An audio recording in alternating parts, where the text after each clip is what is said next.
offenders be put to task, and the sparring session that happens for change normally gets ugly. We got a bird's eye view yesterday night on TV. You have minds that think different, that would never be changed, even though I believe in change. And I also believe in those who are who they are, just who the hell they are. I'm convinced at 55 years old, it took me a long time to get there because I'm trying to reason and trying to sort of convince at the same time to see not just my way, but a bigger, broader picture. Smokey, Yeah. love you. Not only as a man, a brother, an inspiration, because think about it, I'm 17 years old. I've been through every juvenile system, from Glen Mills to Cornwall Heights to Slate Farms to Detention Center to Holmesburg, and then certification of Greater Ford, and then Dallas. But Smokey said something, he didn't say one thing that was important that wouldn't have me here today if I didn't listen to him.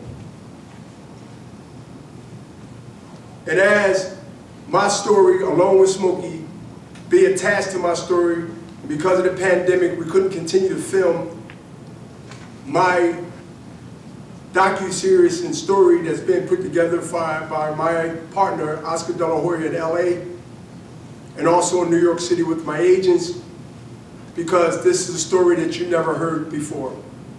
And this is an inspiration and also a challenge that there are people out there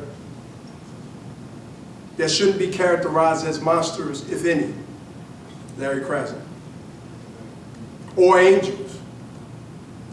So, I get a chance to be able to tell the story about Smokey Wilson and our relationship, that when I went to Greater Ford after the Sixers won the last championship in 1983, I remember like it was yesterday. My memory is good, even after 75 fights, 28 years of professional boxing. I hope I'm coming across very clearly. We hear you. We hear you. That's not that I'm that skillful in a way, and I'm not conning you, and I'm not talking it down.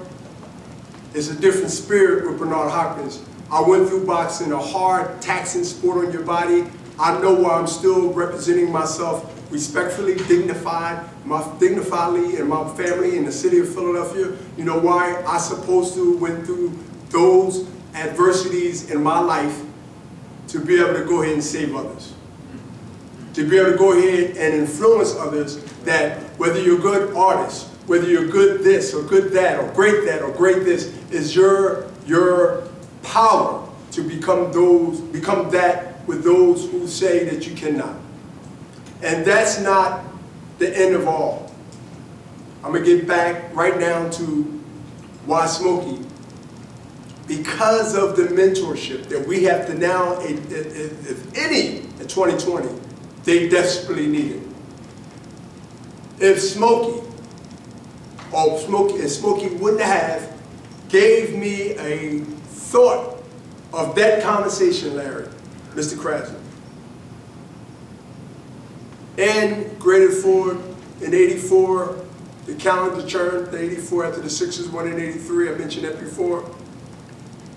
I was waiting to get shipped to Dallas, but I was on a boxing team in Greater Ford. They wanted me to stay there, so the politics had me stay there a little longer. I'll just say that. Yeah. Greater Ford was like that at that time. It's not what you know, it's who you know.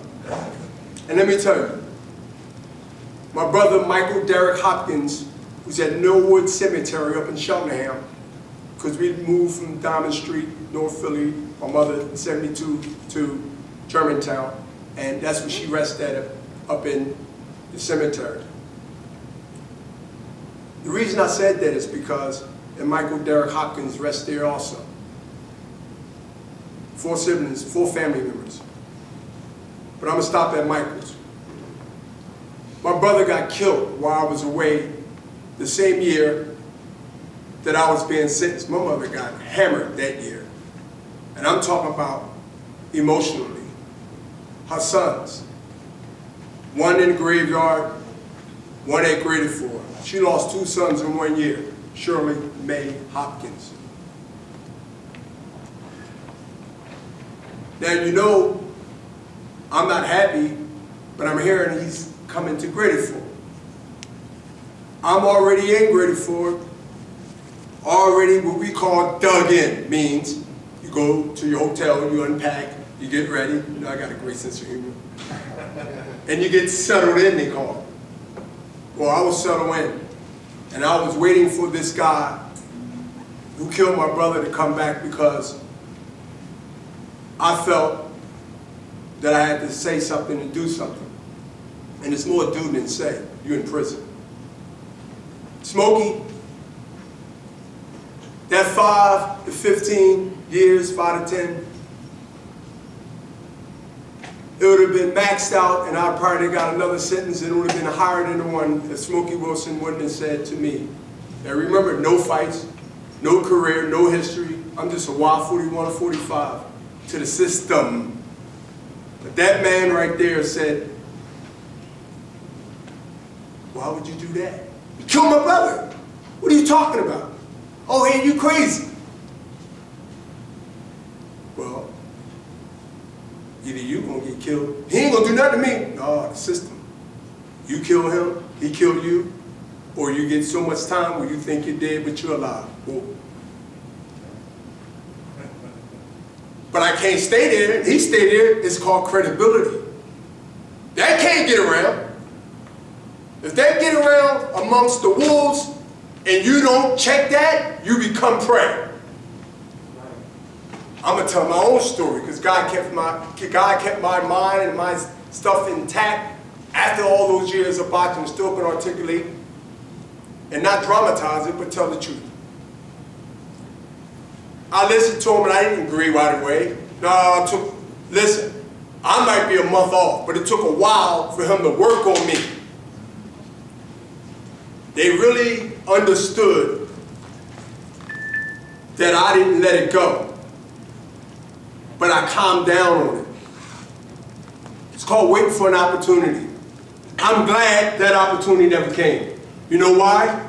Because Smokey got me out of graded for, and they shipped me to Dallas 3, 4 in the morning.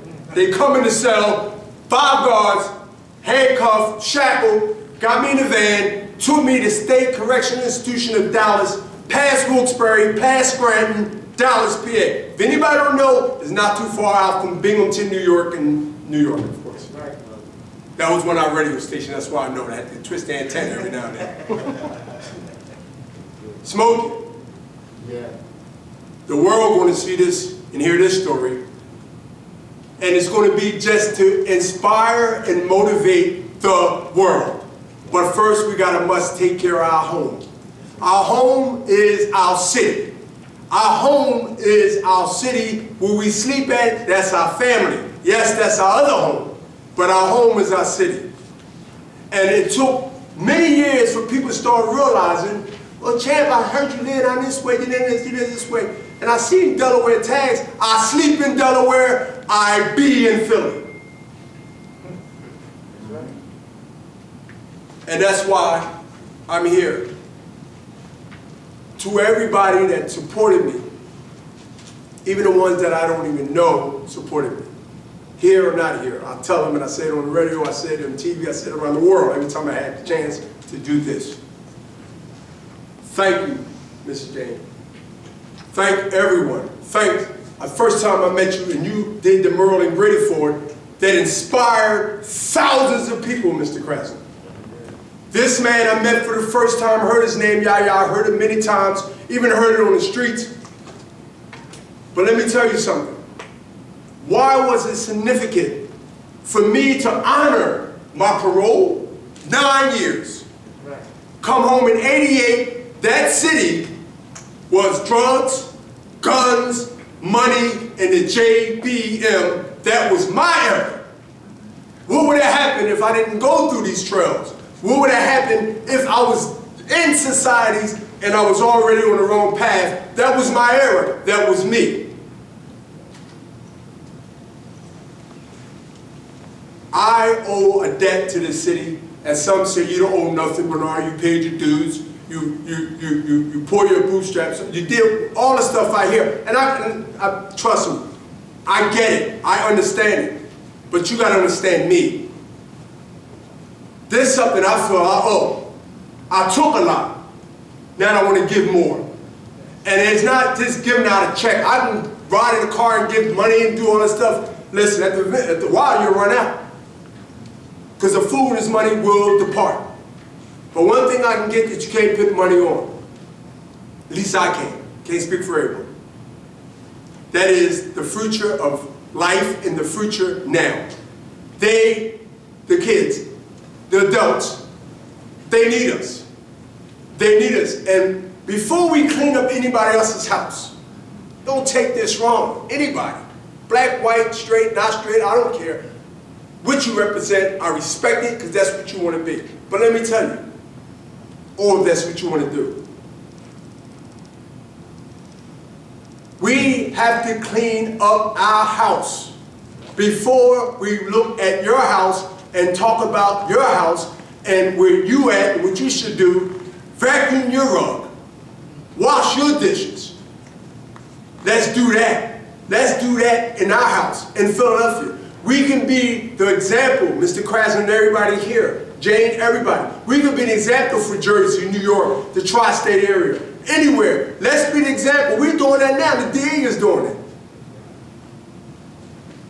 I'm going to wrap it up because Miss Joy Tate just gave me the hula hoop. And that, because listen, I know I'm passionate, but it's not emotions. I'm passionate because I am a survivor of the system. There you go. And use me, don't misuse me. Thank you.